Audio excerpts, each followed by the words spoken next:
insyaallah ada jalannya, insyaallah, insyaallah, insyaallah.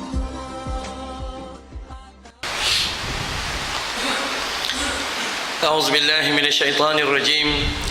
بسم الله الرحمن الرحيم. السلام عليكم ورحمة الله وبركاته. إن الحمد لله نحمده ونستعينه ونستغفره ونعوذ بالله من شرور أنفسنا ومن سيئات أعمالنا. من يهده الله فلا مضل له ومن يضلل فلا هادي له. أشهد أن لا إله إلا الله وحده لا شريك له وأشهد أن محمدا عبده ورسوله. اللهم صل على محمد وعلى آل محمد. أما بعد، قال الله تعالى: أعوذ بالله من الشيطان الرجيم. يا أيها الذين آمنوا اتقوا الله حق تقاته ولا تموتن إلا وأنتم مسلمون. Sadaqallahul Azim. Baik, di permulaan sekali lagi saya menyeru kali kedua, yang boleh rapat kita rapat ke hadapan lagi. Moga-moga kita dapat seperti mana ditarbiahkan oleh baginda Rasul sallallahu alaihi wasallam. Orang yang lelaki kita rapat insya-Allah. Baik, saya tak nak panggil orang perempuan. Kalau orang perempuan memang nak datang dia. Orang perempuan dia semangat juang dia tinggi sekarang. Ya. Kalau boleh dia nak letak kita kat belakang, dia nak duduk kat depan. Itu semangat juang dia tinggi. Cuma kita ni kan selalu pegang ar-rijalun qawwamuna 'alan nisa. Lelaki itu dia sentiasa jadi ketua dan khalifah bagi orang perempuan. So kita yang lelaki, mari kita duduk rapat-rapat. Kan nak sambut Maulid. Maulid Rasul disambut kerana untuk melahirkan rasa cinta kita kepada Nabi SAW. Salah satu daripada sunnah Nabi adalah duduk rapat-rapat dalam majlis ilmu, sehingga digambarkan dalam hadis. Waduh, Jawa. Ya, di dalam hadis itu digambarkan bertembung antara lutut dengan lutut para sahabat. Allahu Akbar. Okey, baik. Pertama, jutaan terima kasih kepada Tuan Imam, pengurusi masjid, YB, Datuk yang tak pernah berhenti menghulurkan bantuan kepada saya. Ustaz, okey, mari Ustaz gini. Mudahnya. Cik Khairul yang sering rajin hantar WhatsApp dengan saya, telefon walaupun kita tak berangkat, rajin. Nak nguruskan benda baik. InsyaAllah kita buatlah sedaya upaya. Ya, saya pesan kepada AJK Masjid, siapa-siapa saya yang terbabit menguruskan manusia ke arah kebenaran dan kebaikan, jangan sesekali rasa kecewa. Jangan cari balasan di dunia. Yang kita tunggu adalah balasan di akhirat nanti, insya-Allah. Baik. Yang kedua, siapa yang belum kenal saya, nama saya macam tadi, Cik Amran bin Mat Yusof. Kalau tengok dalam IC, nama panggilan Amran Yusof, orang panggil Amran Bollywood. Saya tak tahu kenapa. Okey, berasal daripada Bukit Selambau, Kuala Ketil, Kedah. Lahir di Kuala Ketil, Kedah. Sekarang tinggal di Bukit Beruntung, Selangor. Alhamdulillah, setelah 18 tahun tinggal di Bukit Beruntung, tak pernah rasa rugi. Sangat memberi untung. Tak ada. Atas muka bumi Allah mana ada yang rugi? Yang rugi kita je buat bagi rugi. Semua untung belaka. Lahir 17 hari bulan 5 1970. IC tak beritahu tadi. Saya beritahu tarikh lahir terus. Tahun 70 lahir, bermaksud umur saya 46 tahun pada hari ini. Ya. Nampak tua sikit. Okay, nampak tua sikit. Orang kata ustaz nampak macam 53 je. Tak apalah. Baik. Mempunyai seorang isteri buat sementara waktu. Besok lusa belum tentu. 5 orang anak, umur 26, 25, 18, 11 dan 9 tahun. Ada orang kata ustaz, besar no anak ya? Alhamdulillah. Saya dulu laku. Saya menikah umur 19 tahun. Syukur pada Allah Subhanahu Wa Taala. Lain-lain tak ada, itu lebih kurang macam tu sajalah. Dan saya selalu kata bahawa saya datang bukan untuk mengajar. Saya menerima jemputan daripada pihak Jabatan Agama Islam ini bukan untuk mengajar, tetapi sekadar berkongsi ilmu. Nabi kata, balighu anni walau ayah, sampaikanlah daripadaku walaupun satu ayat sahaja. Satu ayat cukup. Dengan satu ayat, kalau Allah mahu kita berubah, insya-Allah kita boleh berubah. Tapi dengan 1000 ayat, kalau kita niat tidak betul, maka tidak ke mana-mana walaupun kita sebut banyak. Ya, jadi insya-Allah malam ini saya sebenarnya tidak diberi tajuk, tetapi membicarakan tentang Nabi sallallahu alaihi wasallam. Lantas saya teringat untuk memilih satu daripada hadis baginda Rasulullah sallallahu alaihi wasallam di dalam Sahih Muslim, yang disahihkan oleh Imam Muslim dalam Sahih Muslim, hadis daripada Rabi'ah bin Ka'ab al-Aslami, yang kita boleh letakkan tajuk kita jalan menuju syurga Allah Subhanahu wa taala malam ini. Ya, jalan menuju syurga Allah Subhanahu wa taala, bersandarkan hadis riwayat Imam Muslim daripada Rabi'ah bin Ka'ab al-Aslami. Simple, tak nak cerita yang dalam kitab-kitab tebal. Cerita pun tak faham nak buat apa. Cerita dapat ilmu amal pun tak banyak nak buat apa. Baik kita cerita yang simple-simple, walaupun satu tapi kita dapat amal. Baik. Dalam hadis ini, ingat, semua kita muslimin juga muslimat, setiap perjuangan agama haruslah disandarkan kepada Al-Quranul Karim, juga haruslah disandarkan kepada sunnah baginda Rasul sallallahu alaihi wasallam. Jangan dengar apa orang kata, kerana banyak orang kata itu auta, banyak orang kata itu dusta. Sukar mau jumpa apa yang orang kata itu fakta. Banyak sangat hari ini kita bercakap tentang itu, tentang ini dan sebagainya. Kita bercakap tentang Nabi ketika akhir hayatnya, ketika Nabi tengah nazak, Nabi menyebut ya ummati, ya ummati, ya ummati, sedangkan itu datang daripada versi orang Syiah. Tidak pernah terbukti di dalam hadis baginda Rasul sallallahu alaihi wasallam. Kita cerita bahawa Nabi sallallahu alaihi wasallam meninggal di rumah Ali dan Fatimah, sedangkan dalam hadis Bukhari Nabi sallallahu alaihi wasallam meninggal dalam pelukan Aisyah di dalam rumah Aisyah radhiyallahu anha. Kenapa? Sebab orang Syiah tidak suka pada Aisyah.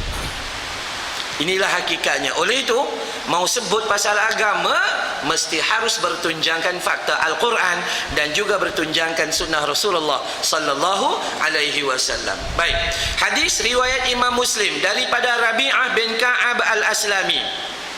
Tuan-tuan dan puan-puan, setiap kali mendengar nama perawi atau setiap kali mendengar nama masjid atau nama apa-apa, sekurang-kurang kenalilah tuannya. Masjid Datuk Khalil Yaakob. Orang tanya, qaryah mana Datuk Khalil Yaakob? Siapa Datuk Khalil Yaakob? Entah. Itu bahaya. Itu bahaya. Masjid mana? Masjid apa nama, Anas bin Malik. Anas bin Malik tu siapa? Entah. Itu bahaya. Ambillah tahu sedikit. Rabi'ah bin Ka'ab al-Aslami. Kenapa disebut al-Aslami? Itu nama tempat dia. Saya Amran Yusuf Al-Qadahi daripada Kedah, belajar di Kelantan, Al-Kalantani. Aduh. Jadi itu je. Kalau saya termasuk orang Banjar, Al-Banjari. Itu aja. Ustaz kena tak tambah. Kenapa tak tambah nama tu? Saya takut riak. Riak esok golongan al-masakin di akhirat. Tak ada tempat dalam syurga Allah Subhanahu wa taala. Jadi panggil Ustaz Amran Yusuf Al-Bollywood. Sudah. Itu contoh-contoh ya.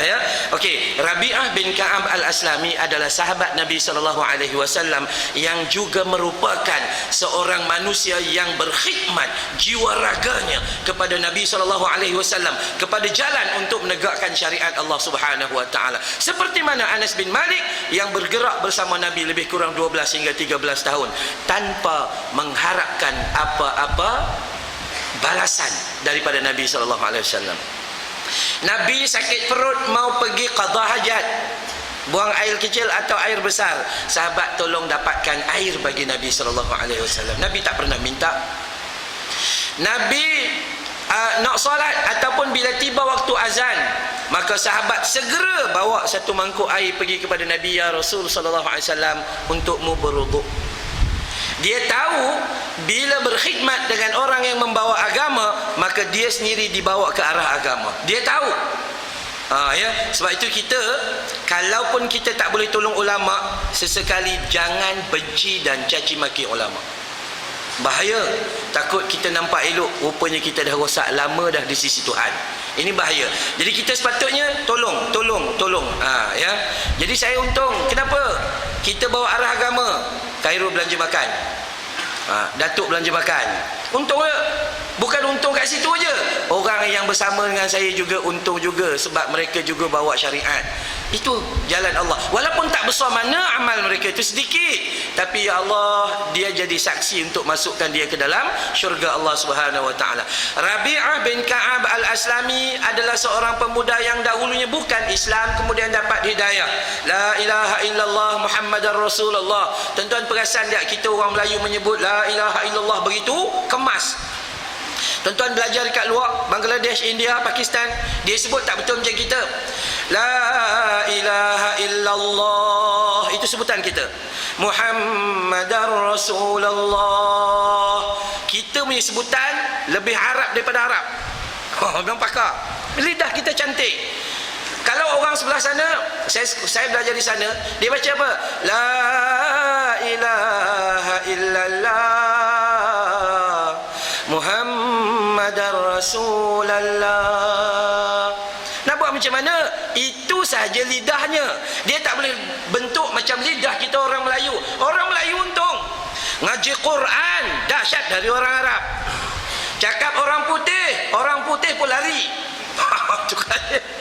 Cakap Tamil, India ngaku kalah. Iya, betul. Memang kita punya lidah itu dapat dibentuk dengan baik. Tapi kalau sekadar lidahnya enggak apa-apa, apa yang boleh buat kalau ada lidah tak ngaji Quran? Nah, tuan-tuan tahu Tok Siak di Pakistan, tukarlah nama Tok Siak, jangan panggil Tok. Sebab tu masjid tak apa bersih, yang jaga tu Tok belaka, tua dah. Imam muda pun panggil Tok Imam, kan tua. Makanya Bilal pun panggil Tok Bilal. Jadi tukarlah nama tu. Apa tuan-tuan? Tok Siak di Pakistan boleh kata rata-rata hafal 30 juzuk Quran. Tok Siak, bukan imam. Tok Siak hafal 30 juzuk Quran, 500 hadis sahih. Siak kita buat teh tarik. Tapi sekurang-kurangnya dia buatlah juga. Sebab tu saya selalu pesan, AJK, waktu ini siap, waktu ceramah, jangan sibuk di dapur, tinggalkan dulu. Di sini tempat kita. Nanti kejap lagi kita makan sama-sama. Kita buatlah serba sikit. Nak sebut bahawa tolong manfaatkan kehidupan kita. Rabi'ah ini dia guna kesempatan untuk khidmat kepada Nabi SAW. Dan satu hari Nabi kata, ya Rabi'ah, ya Al-Aslami, aku tengok kamu ikut aku ni dah lama benar dah. Kamu dah buat macam-macam dah berkhidmat untuk aku, tak minta satu sen pun. Apa yang aku makan, kamu makan. Apa yang aku pakai, kamu pakai. Itu aja, tak minta apa-apa. Jadi hari ini aku nak buka ruang pada kamu. Mintalah doa. Aku nak doa pada Allah Subhanahu wa taala, dan insya-Allah pasti Allah makbulkan. Rabi'ah menundukkan kepala. Malu. Kenapa malu? Dia malu nak minta doa sebab dia beramal dia rasa tak banyak. Kita, ya Allah, semayang hajat 2 rakaat, doa 20 macam. Semayang hajat 2 rakaat, itu pun semayang hajat Fatihah, Al-Kafirun, Fatihah dengan Al-Ikhlas saja. Solat hajat 3 menit, doanya 15 menit. Ni macam mana gaya ni? Salat Allahu Akbar, Allah Akbar, Assalamualaikum warahmatullahi wabarakatuh. Ya Allah, panjang no.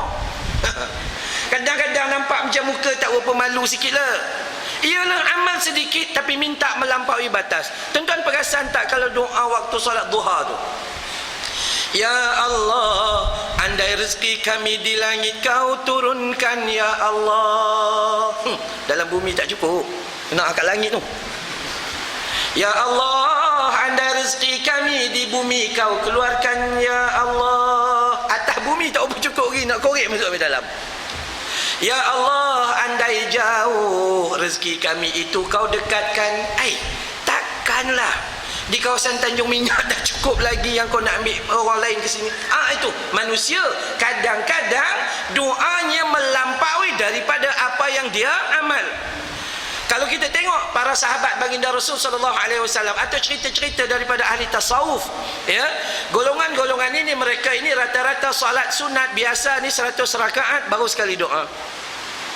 Malunya mereka di hadapan Allah Subhanahu wa taala. Tapi memandangkan Nabi tanya dengan Al-Aslami berulang kali, ya Al-Aslami, mintalah. Maka apa dia minta? Baik ya Rasulullah, aku cuma mau minta satu. Ini saya cuma nak bandingkan dengan kita. Al-Aslami kata, aku cuma mau minta satu. Kita, ya boleh, aku mau minta 50. Itu dia cuma minta satu. Kalau kita, ya Allah, Nabi doakan pada Allah, moga-moga estima 2 biji. Itu untuk pergi pasar je. Velfire 6 biji. Satu balik kampung, satu pergi kerja, satu makan angin. Rumah 6,5 tingkat. Lift pusing. Contohlah contoh. Minta yang macam-macam. Ya Nabi, doakan kepada Allah, moga-moga naik pelamin bini 4 serentak. Ijab kabul tu terimanya 4. Aku terima 4 sekali. Waduh. Contohlah. Memang itu yang jiwa manusia sedemikian. Memang sedemikian. Tapi Al-Aslami cuma mau minta satu. Apa yang dia minta satu? Dia kata, ya Rasulullah sallallahu alaihi wasallam, apabila aku mati, maka doakan pada Allah agar aku ini ditempatkan di dalam syurga dan duduk berjiran bersamamu. Allahu Akbar. Dia tak minta duniawi, dia minta ukhrawi, dia minta akhirat. Kenapa? Disebabkan dia tahu dunia itu bakal ditinggalkan. Kan kita selalu baca dalam hadis, kitab penawar hati, 3 benda yang mengikuti kita ke alam kubur. 1 tinggal bersama kita, 2 patah balik. 3 benda yang ikut kita itu, yang pertama ahli keluarga, nangis sampai kubur. Kedua, harta benda, keluarga kita bawa kereta besar kita yang kita sudah beli. Dan ketiga, amal kita. Jadi amal yang ikut kita, keluarga juga ikut kita, harta juga ikut kita. 3 benda. Tetapi yang patah balik cuma yang patah balik 2 dan tinggal bersama kita cuma 1. Yang tinggal bersama kita apa? Amal. 1 je. Tapi kalau amal kita tidak cukup, siapa mau bantu kita? Keluarga dah balik, harta dah balik, habis. Kan? Apa nak buat? Sebab itulah yang paling penting adalah kita nak cari mana satu yang penting dalam dunia. Don't worry and always be happy. Dengan apa nama? Dengan rezeki tak payah risau. Sebab keperluan kita sudah ditentukan oleh Allah. Kenapa kita rasa tak cukup? Sebab kita tidak mengambil keperluan. Kita mengambil keinginan, kemahuan, nafsu. Tengok TV 14 inci, belum cukup. Kalau ikut keperluannya 14 inci sudah. Waduh, TV-nya sekarang 72 inci. Tengok Doraemon sama besar dengan kita. Dia kata, saya tanya 14 inci tak cukup. Tak cukup Ustaz, TV kecil. Bukan TV kecil. Awak udah tua, mata rabun. Itu pun tak sedar diri. Iya, manusia selalu gitu. Maka hati-hatilah, jangan cinta dunia. Doa tu, doa dia minta akhirat. Kata Nabi dalam hadis, barang siapa mengambil dunia, dia pasti akan tercicir akhiratnya. Barang siapa yang mengambil akhirat, maka dunia datang mengiringinya. Simple. Ambil akhirat. Nak pergi kerja, solat subuh, dunia akan datang mengiringinya. Jangan risau. Pemimpin nak jaga anak buah yang ramai, tak mau bagi kelang kabut banyak, solat subuh berjamaah, cari rahmat daripada Allah Subhanahu Wa Taala. Insya-Allah dia akan turun memimpin rakyatnya dalam keadaan rahmatullah, rahmat Allah Subhanahu Wa Taala. Sangat-sangat simple. Okey, jadi itu Rabi'ah. Rabi'ah tidak meminta dunia, tapi dia meminta akhirat. Berapa dia minta akhirat? 1. Kerana 1 itu sudah mencukupi. Ada orang kata, Ustaz, minta banyak tak boleh ke? Boleh, tapi biar patut dengan amal kita, biar patut dengan istighfar kita. Ya, jadi hati-hati ya. Minta apa masa doa? Minta akhirat. Dunia tak payah risau, sebab dalam perut mak ketika umur kita 120 hari, Allah dah tentukan cukup makan pakai kita, cukup. Cuma yang tak cukup sebab kita rasa kita tak cukup yang perlu Allah bagi, tapi kita nak yang melampau. Oh, dulu pakai kereta apa? Kancil. Alhamdulillah, syukur. Sekarang udah ada duit sikit, kancil udah tak sedap, power steering tak ada. Dia dulu tak pandai komplain, sekarang pandai komplain. Kancil sakit pinggang, suspension keras, tukar rusa, pakai binatang belaka. Itu kan ya. Rusa banyak dagingnya, dah makin banyak. Rusa kata ada masalah, tak boleh terbang, tukar angsa. Ada. Manusia mana pernah puas hati, mana pernah puas hati. Sebab itu tolong, sebab itu kenapa kita jadi sedemikian. Nabi kata umatku di akhir zaman punya satu penyakit yang di dalamnya ada 2. Satu penyakit tapi di dalamnya ada 2. Apa penyakit itu ya Rasulullah? Al-wahan. Ya, penyakit al-wahan. Apa itu ya Rasulullah al-wahan? Al-wahan itu adalah pertama hubbud dunya, cinta dunia. Kalau mau berniaga jam 4 pagi sanggup keluar, jam 4 pagi bertolak pergi Kertih contoh, Terengganu, nak cari duit ni. Tapi kalau untuk akhirat mau bangun pergi masjid 2 rakaat pun enggak mampu. Malu kita di hadapan Allah. Oh, kalau sekarang kan fenomena abang-abang sado kan ya, semua pergi gym, umur 48 pun pergi gym. Angkat dah tinggal sikit aja tu, itu pun belum sedap.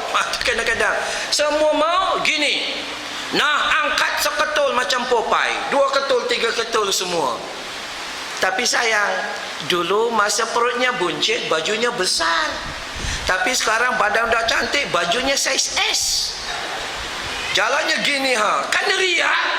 Apa dapat untung? Setan aja lah, setan aja. Bahaya lagi, badannya sado, angkat 50 kilo 50 kilo, cukup kuat. Tapi sayang, dia dengan AJK surau lebih kuat. Walaupun AJK surau ada kencing manis, darah tinggi.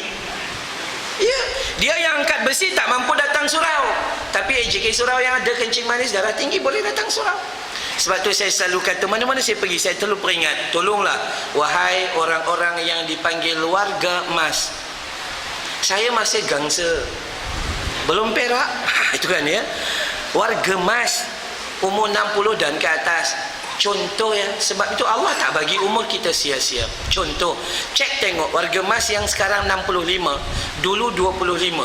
Ketika umur 25 ngaji Quran tak? Walaupun matanya tak rabun, tak ada ngaji Qurannya, dia baca URTV je. Kan dia. Tapi 65 ngaji Quran dalam keadaan matanya yang berselaput, dalam keadaan pakai spek yang udah sebelah 750, sebelah 800.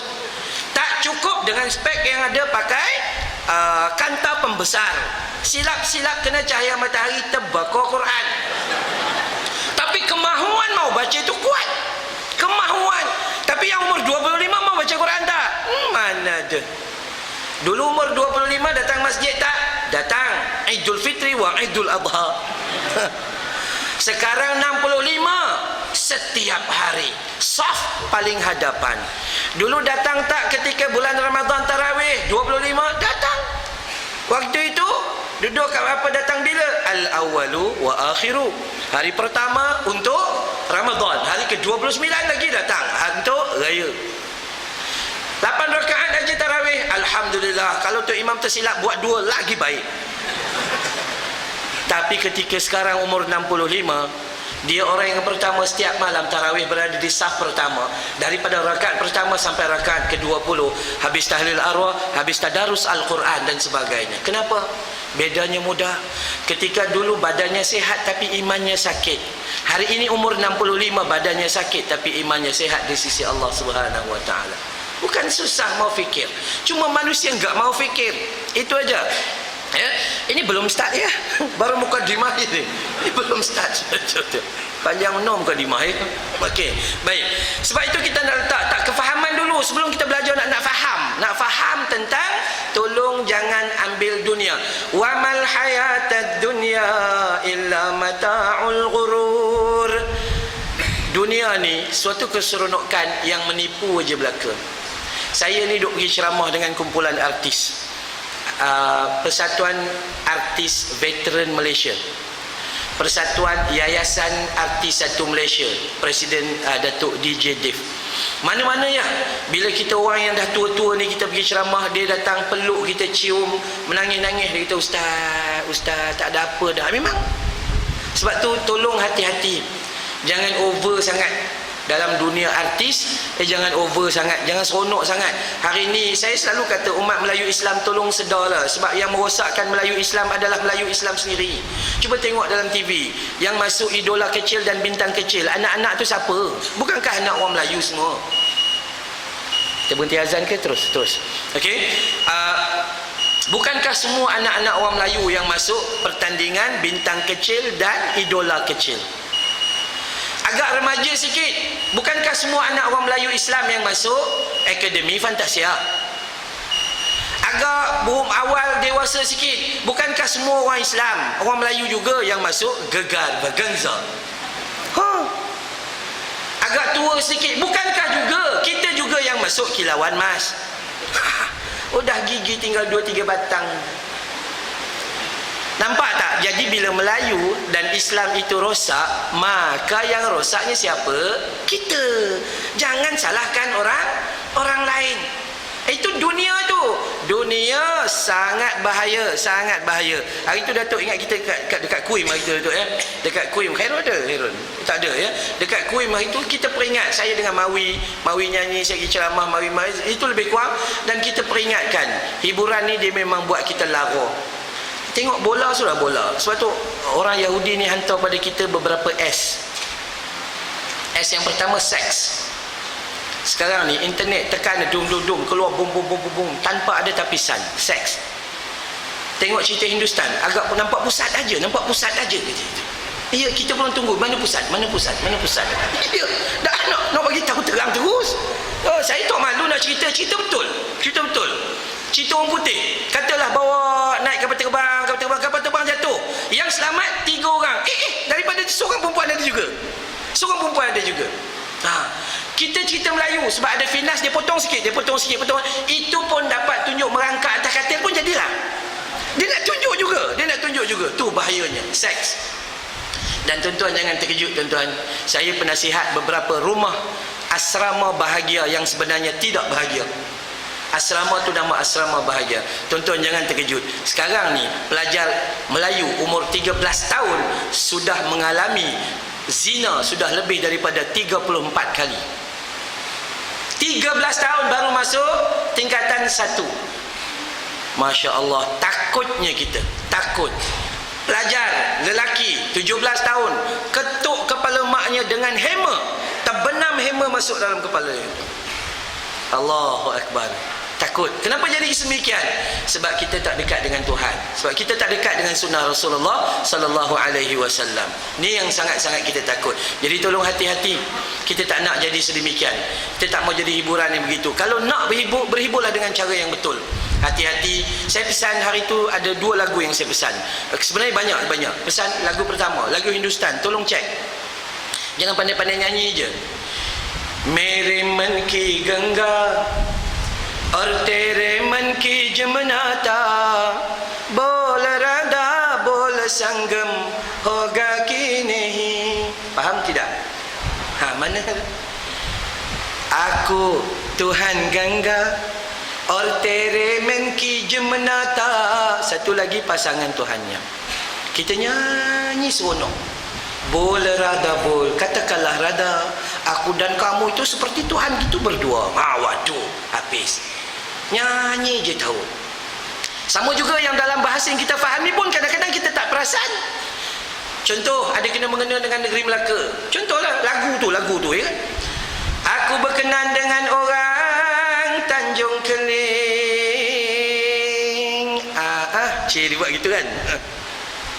Ku tengok ke dia tengok ke lain. Rupanya makwaku juling. Kan ngutukkan kejadian Allah. Mata juling bukan dia nak, Allah yang bagi jadi. Lepas tu ubah pergi Johor. Aku kenal pula ada anak dara ditangkap. Ku panggil-panggil dia tak menyahut. Rupanya makwaku pekak. Ada seorang kita tanya, pekak apa? Pekaklah badar. Allah. Kan menghina sifat kejadian Tuhan. Tapi itulah manusia. Dia berhibur tanpa ada asas di dalam hidup, dia tak ada ilmu. Maka panjang juga mukadimah kita ya. Nak bagi tahu, nak bagi faham sebenarnya. Tuan-tuan faham ke tidak? Tu, faham sebenarnya. Itu isi dia. Baik. Bila Nabi SAW doa, kalau benarlah wahai Al-Aslami, kamu itu mau masuk syurga dan duduk berjiran denganku, maka perbanyakkanlah sujudmu. Itu saja. Teknik mau masuk syurga, duduk dengan Nabi, perbanyakkan sujudmu, iaitu banyakkan solat sunat. Solat wajib ni mau tak mau kena buat, by hook or by crook memang kena buat. Tapi solat sunat. Siapa yang mau masuk syurga Allah, duduk berjiran bersama Nabi SAW, kena buat solat sunat. Bukan kerana solat sunat kita masuk syurga, bukan. Tapi kerana taatnya kita atas janji Allah. Kalau nak ikut amal kita mana ada banyak, ngaji Quran 3 ayat menguak 5 kali. Solat Jumaat ni agak khutbah dah nak habis, dia kat luar duk order lagi cendol pulut 2, ikut suka hati je. Lepas tu saya kalau saya khutbah Jumaat, ketika khutbah saya peringatkan, siapa yang nak tidur tolong basuh muka. Siapa yang tengah pegang handphone yang tak ada manfaat, kalau ada handphone manfaat tak apa ya, ceramah dia isi sikit-sikit maklumat, atau khutbah dia isi maklumat dan sebagainya. Ini ada duk balas WhatsApp gitu.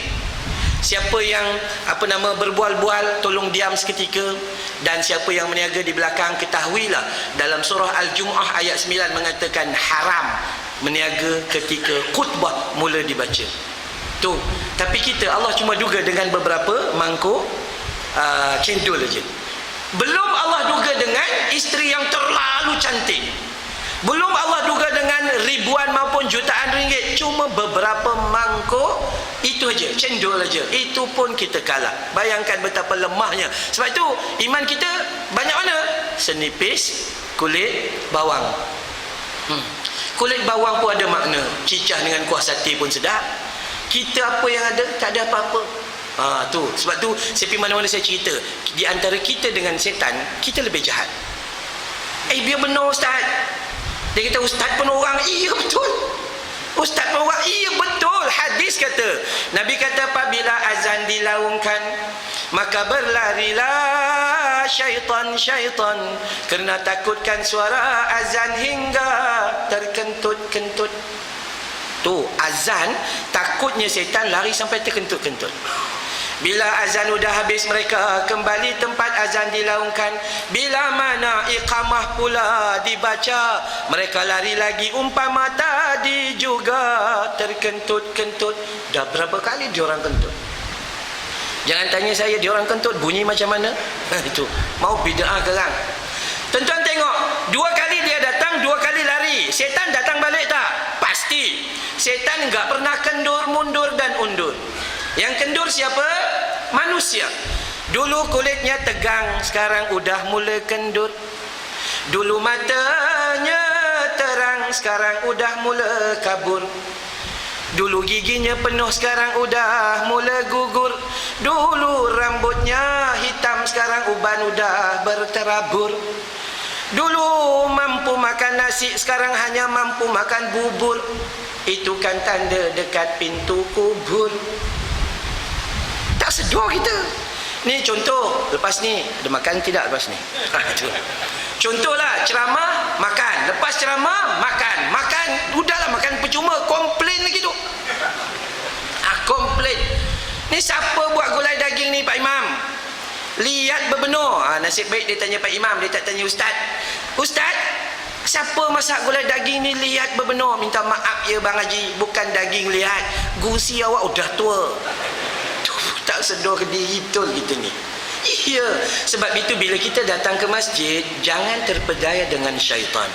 Saya selalu menyebut soal hati, soal tasawuf, soal jiwa dan sanubari. Kita datang ke masjid, jangan sibuk cari siapa tak datang, siapa tak datang, siapa tak datang, siapa. Itu bukan tugas kita. Itu tugas malaikat. Kita dapat datang, udah selesai. Kita lepas solat mau salam, jangan tengok siapa tak salam, siapa tak salam, siapa tak salam. Itu bukan kerja kita. Bila tengok orang tu tak datang, kita tak boleh tuduh dia. Kita sepatutnya pergi ziarah ke rumah dia.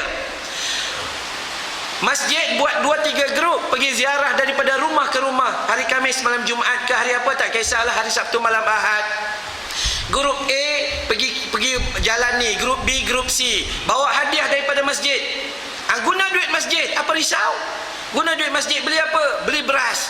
Beras yang mahal, Taj mahal. Jangan beli Taj murah. Ya, bawa sesuatu, satu benda yang pihak masjid seluruh Malaysia tak buat. Kadang ceramah 1 bulan ada 70 kali ceramah.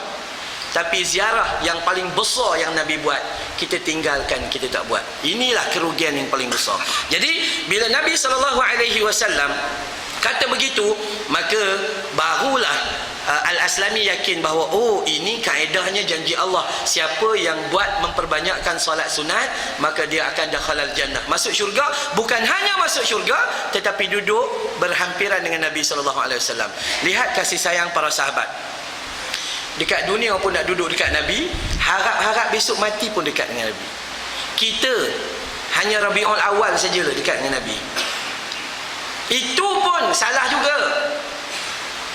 Mari masjid, berkumpul ramai-ramai, pukul 9:30 pagi, berarak sallallahu ala Muhammad sallallahu alaihi wasallam, ya habibi salam alaika, ya Rasul salam alaika.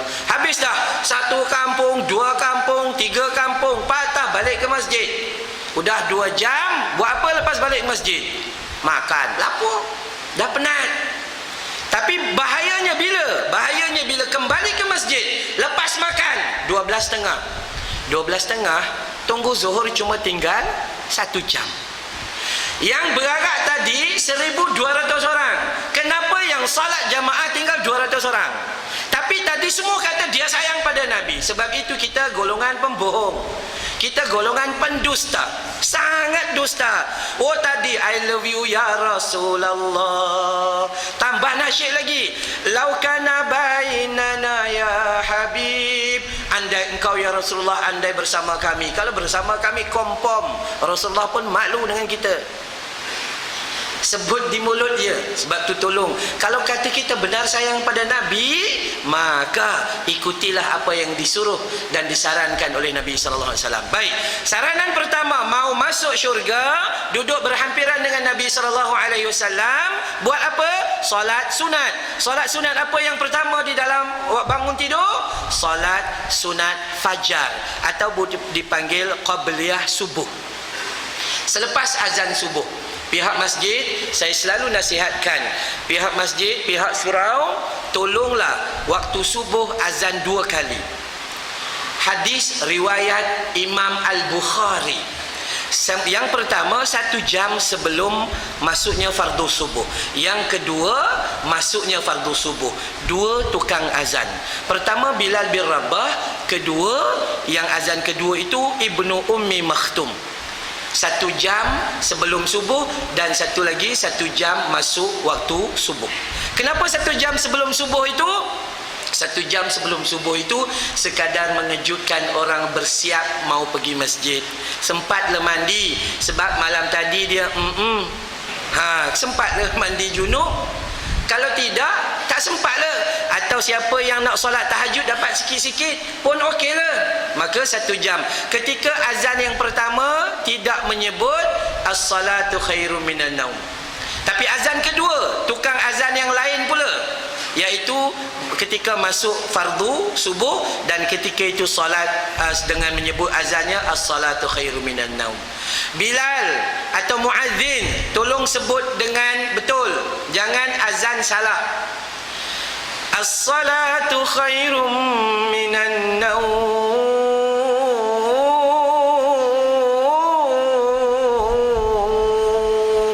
Apa maksudnya?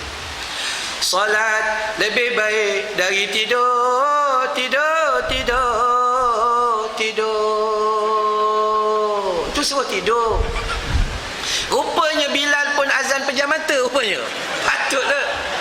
Baca hadis. Baca hadis. Jangan buat ikut suka. Itu kan bahasa seruan. As-salatu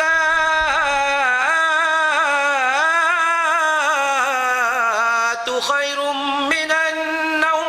Apa coy? Apa aku terkejut? Ini naum. Saya dengar-dengar calo bete, calo karte. Rugi. Sebab kita ni cuma musafir. Kita tidak boleh duduk lama di atas muka bumi Allah. Kita musafir. Ambillah segera. Musafir, bila Allah bagi, tolong ambil. Jangan nanti tangguh tak boleh. Kita hidup musafir. Zindagi ek safar hai sohana. Wabi sama Wabi. Mana tahu kok Wabi peminat Hindustan. Hidup ini bagaikan musafir. Ambil terus. Jadi azan 2 kali yang terbaik. Ngaji baca hadis, maka mulakan azan. Cuma sebelum start azan 1-2 minggu ketiga Jumaat, buatlah announcement dulu kepada orang kampung. Nanti tokoh jud. Dengar-dengar azan masing-masing semua tak tengok jam. Semayang kat rumah, Allahu Akbar. Dah. Pukul 5 semayang subuh. Tu kan. Bagi announcement, buat pengumuman dulu. Tu kan. Jadi itu sebenarnya simple saja, sangat simple. Lepas azan yang kedua, kita disunnahkan sunnah yang sangat besar. Menunaikan solat sunat fajar atau dipanggil solat sunat qabliyah subuh, 2 rakaat sebelum solat subuh, yakni selepas azan subuh, sebelum solat subuh.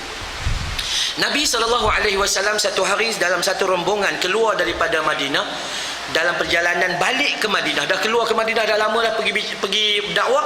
Dalam perjalanan balik ke Madinah, sampai saat tu Nabi nampak para sahabat mengantuk dan keletihan yang amat sangat.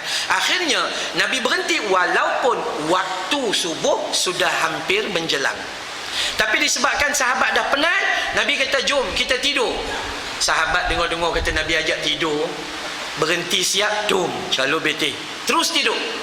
Dan tidak terjaga mereka, melainkan Nabi mula terjaga dengan melihat cahaya putih sudah berada di kaki langit. Cuma tinggal 10 minit lebih kurang lah kalau kita kira. Tapi apa tuan-tuan Nabi buat? Nabi kata, ya Bilal, azan. Selepas azan, apa Nabi buat? Nabi masih melakukan 2 rakaat qabliyah subuh. Bila sahabat nampak, sahabat ikut, turut serta buat. Itu sahabat, dia tak tunggu, dia terus ikut. Selepas solat maghrib selesai, mereka tanya, ya Rasulullah, kenapa saat begini pun perlu melakukan solat sunat? Sedangkan waktu subuh dah hampir habis, cuma tinggal sedikit. Nabi kata apa dalam hadis? Nabi kata, ya sahabat, raka'atan al-fajri khairum minad dunya wa ma fiha. 2 rakaat solat sunat subuh itu lebih baik dari dunia dan seisinya. Hanya orang gila saja yang tidak mau melakukannya. Hati-hati, kod-kod kita termasuk orang gila. Hanya orang yang tidak waras saja yang tidak melakukan. Hanya orang yang sakit jiwa je.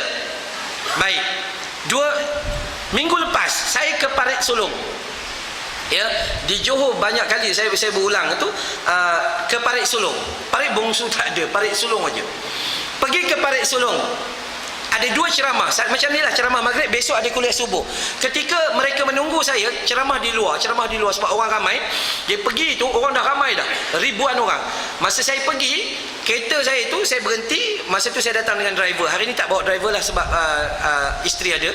Jadi berhenti kat situ, saya turun kereta, ada orang menyambut saya. Ini cerita pasal orang gila atau orang yang sakit jiwa, ya. Orang ni dia datang dan dia terus datang buka pintu, ya. Dia datang peluk saya. Pakai jubah tapi agak selekeh sedikit, tidak berapa kemas. Pakai jubah putih tu. Datang peluk saya nampak macam dia tergesa-gesa sedikit. Kemudian baunya pun kurang menyenangkan. Tak, kita tak benda-benda tu berlaku. Tapi saya kata okey, tak apa. Mungkin manusia sedemikian rupa, bukan semua orang sama dengan kita. Tapi sayang, apa dia kata? Saya tanya dia, nama siapa? Nama itu tidak penting. Aish. Suara macam tu, macam pengerusi tu. Suara besar.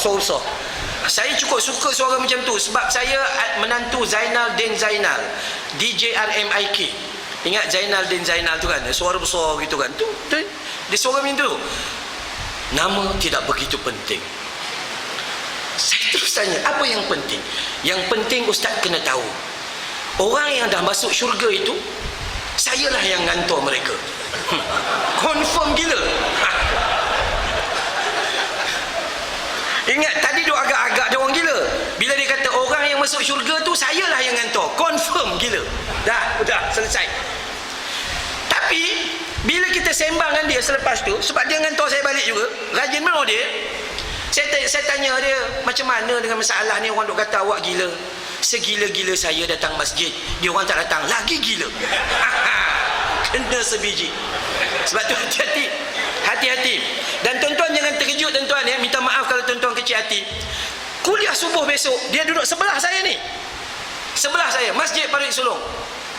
Dia selalu tweet, Ustaz nak tanya, siapalah? Ustaz nak tanya. Orang lain dah pesan, Ustaz jangan bagi dia tanya. Kalau tidak, tak ada nak ceramah. Tanya je. Tapi satu benda yang saya nak cuit tuan-tuan, last kali saya ada hati dan perasaan, kita tak nak kata dia gila, kita nak kata dia masih dalam masjid, dia berhak sebab pada dia masih ada kalimah syahadah la ilaha illallah Muhammadar Rasulullah. Jadi saya bagi pada dia. Soalan dia membuatkan masjid gempa bumi. Bahaya soalan dia tu. Tapi saya nak beritahu, jangan kecil hati. Dia kata apa? Ustaz, saya nak tanya satu soalan. Saya tak tanya soalan biasa-biasa macam ni, dia kata gitu. Oi, hebat betul dia. Saya nak tanya satu soalan. Soalan tentang hati. Hindustan kata hati tu apa? Dil. Dil to pagal hai. Dil divana hai. Dil to pagal hai. Dil divana hai. Hati boleh jadi gila, hati boleh jadi rosak binasa. Dia tanya, Ustaz saya nak tanya, apa hukumnya orang yang kata Dr. Mahdi bila dia mati maka dia akan masuk neraka? Itu soalan ni keras, sangat keras. Saya kata bagus soalan macam ni keluar. Saya terus jawab. Jawapannya sangat mudah. Orang yang kata Dr. Mahdi masuk neraka, itulah akan masuk neraka. Simple soalan dia. Mana boleh kita suka-suka jatuhkan hukum atas orang? Bab syurga, bab neraka sebelum mati, itu bukan hak kita. Itu bukan hak kita. Kita yang datang masjid ni pun belum tentu lagi kalimah lekat pada penghujung hayat kita. Tolonglah, jangan ada sifat suka menghukum orang lain. Jangan sesekali. Tak apa dia jarang datang masjid, tapi rupa-rupanya dia bantu anak yatim dekat luar yang kita langsung tak pernah buat. Tak apa dia kurang baca Quran. Dia baca Quran ketika drivernya bawa kereta, dalam kereta dia tak pernah nunjuk dengan orang lain. Tak apa kita nampak dia datang, bila tabung jalan dia tak masukkan. Tiba-tiba akhirnya ketika dia mati, rupanya separuh daripada masjid tu adalah hasil daripada duit dia. Sebab itu tolong jangan ada perasaan su'uzan, prasangka buruk. Gantikan jiwa kita dengan husnuzan, prasangka baik. Lihatlah orang lain untuk cari kebaikan. Maka lakukan salat sunat qabliyah subuh. Dia itu dapat Allah bagi kepada kita dunia dan seisinya. Dunia dan seisinya. Contoh, Gaji saya contoh 4,000 sebulan, kerja dengan Jabatan Kerja Raya ke apa ke. So saya untuk ujung bulan baru saya dapat RM4,000. Tapi kalau saya buat qabliyah subuh setiap hari, sebelum saya dapat hujung bulan RM4,000, Allah dah bagi pada saya dunia dan seisinya. Sebab itu rugi manusia yang tak mau mengambil. Orang perempuan yang niaga nasi lemak, sebelum dia meniaga nasi lemak, kalau dia melakukan itu, sebelum dapat untung RM6-7 satu hari begitu dan begini, dia sudah dapat rezeki daripada Allah Subhanahu Wa Taala. Apa rezeki maksud dunia dan akhirat yang Allah bagi? Allah bagi rahmat, bukan duit. Ada manusia ada duit yang sangat banyak, tapi bila datang ke masjid dia tak teringin nak menghulurkan bantuan. Ada manusia dalam duit yang banyak, dia dengan anak isteri je pergi makan angin, mak dengan ayahnya ditinggalkan begitu gitu. Ada manusia yang duitnya sangat banyak, tiba-tiba tengok dalam Facebook ada orang sakit jantung gini, budak sakit dalam barah hati gini, tak teringin. Walaupun projek tu hantar satu kepala RM1, tu pun kita tak ngulur. Tapi ada manusia gajinya cuma RM1,757 satu bulan. Contoh, dia dapat beli Proton Saga Orient tahun 85. Proton Saga kadang ketika start bunyinya macam orang bersin, cek tu. Tengah jalan kentut, bun. Kejap sakit perut Proton Saganya. Tapi Proton Saganya boleh bawa dia datang ke rumah Allah Subhanahu Wa Taala. Proton Saga yang demam, sesama, sakit jantung itu boleh bawa dia ziarah mak dan ayahnya di kampung. RM1,757 ini bukti. Saya kaji para sahabat yang dekat-dekat dengan saya. Maknya masih lagi dapat menerima 250 satu bulan, walaupun cuma RM1,750. Ya. 250 sebab dia tak ada ayah, jadi dia bagi pada maknya. Setiap bulan boleh lagi berulang daripada Bukit Beruntung ke belah Sungai Petani lah rasanya kawasan dia. Setiap bulan dia pasti ambil cuti, cari redha mak, sebab redha mak itu adalah redha Allah Subhanahu Wa Taala. Yang kita paling takut badan kita sihat, jogging 10 km, mau jalan kaki ke masjid enggak mampu. Itu bahaya. Kita punya wang yang sangat banyak, tapi wang itu dihabiskan untuk benda yang merapu-merapu. Ini yang paling takut. Oleh itu, mau dapat cinta Allah Subhanahu Wa Taala, pertama sekali buat solat sunat qabliyah subuh. Maupun kalau tak sempat, ada orang tanya, ustaz saya datang tadi tak sempat, datang imam dah angkat takbir, maka buat apa? Hadis yang sahih, seorang sahabat datang, Nabi dah angkat takbir, lalu dia pun masuk solat subuh. Selepas solat subuh beri salam, lalu dia bangun, dia solat lagi 2 rakaat. Nabi tanya, ya sahabat, selepas dia solat itu Nabi tak tegur. Kita kalau tengok-tengok orang lepas subuh solat lagi 2 rakaat, habis geng ayah pin. Ngutuk aja kita. Nabi tunggu habis, Nabi tegur. Para sahabat, ya sahabat, kenapa solat subuh 2 tambah 2 ni? Dia kata, ya Rasulullah, yang ni bukan solat subuh, ini solat sunat qabliyah subuh. Saya qadha sebab saya datang tadi tak sempat melakukannya. Tu punya hebat. Nabi senyum, maka itu adalah sunnah Rasulullah sallallahu alaihi wasallam. 1 jam baru solat yang pertama, kita ada 9 solat. Maksudnya kena panggil lagi. Itu ya. Jadi kaedahnya itu. Kaedahnya adalah mau masuk syurga, duduk bersama Nabi atau berjiran dengan Nabi sallallahu alaihi wasallam, perbanyakkan solat sunat. Perbanyakkan solat sunat, iaitu terutama solat sunat rawatib. Baik. Moga-moga kita dapat kebaikan pada malam ini. Dan besok kat mana kuliah subuh? Paya Rumput. Okey. Masjid Paya Rumput Jaya, kuliah subuh ya. Wadi As-Siddiq. Okey. Esok kuliah subuh saya berada di sana. Masih lagi saya akan membincangkan jalan ke syurga Allah, tapi dalam bab lain.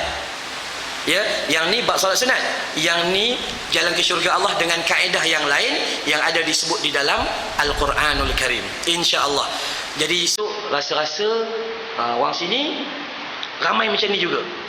Moga-moga lah ya, moga-moga kita jumpa pagi besok, dan kod-kod kat sana besok dia orang bagi paling tidak roti jantan sarapan. Itu kan, insya-Allah. Sampai di sini dulu. Moga-moga kita dapat kebaikan, tidak lain dan tidak bukan. Cerminkanlah diri kita untuk cari salah kita, bukan cermin untuk cari orang salah orang lain. Carilah dekat dengan Allah Subhanahu wa taala. Ya, moga-moga kita dapat kebaikan. Auzubillahi minasyaitonirrajim. Bismillahirrahmanirrahim.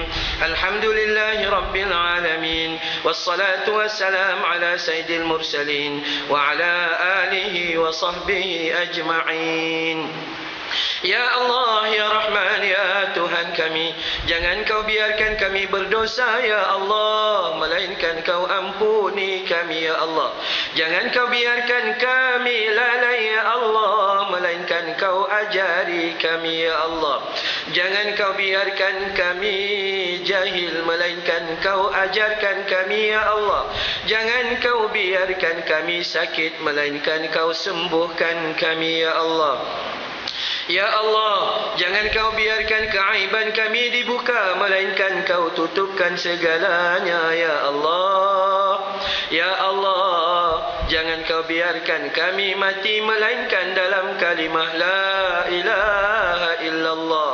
Ya Allah, jangan kau biarkan doa kami tertangguh, melainkan kau makbulkannya, Ya Allah. Ya Allah, rahmati qaryah kami, Ya Allah.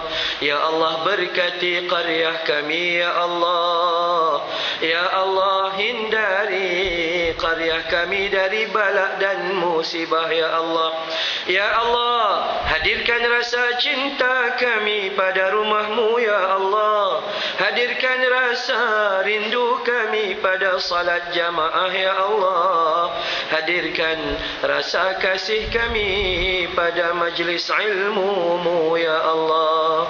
Tunjuki kami jalan syurga-Mu, Ya Allah. Tunjuki kami jalan syurga-Mu, Ya Allah. Tunjuki kami jalan syurga-Mu, Ya Allah. Wa sallallahu ala Muhammad wa ala alihi wa sahbihi wa baraka wa sallam. Walhamdulillahi rabbil alamin. Subhanakallahumma wa bihamdika asyhadu an la ilaha illa anta astaghfiruka wa atubu ilaik. Wabillahi taufiq wal hidayah. Wassalamualaikum warahmatullahi wabarakatuh.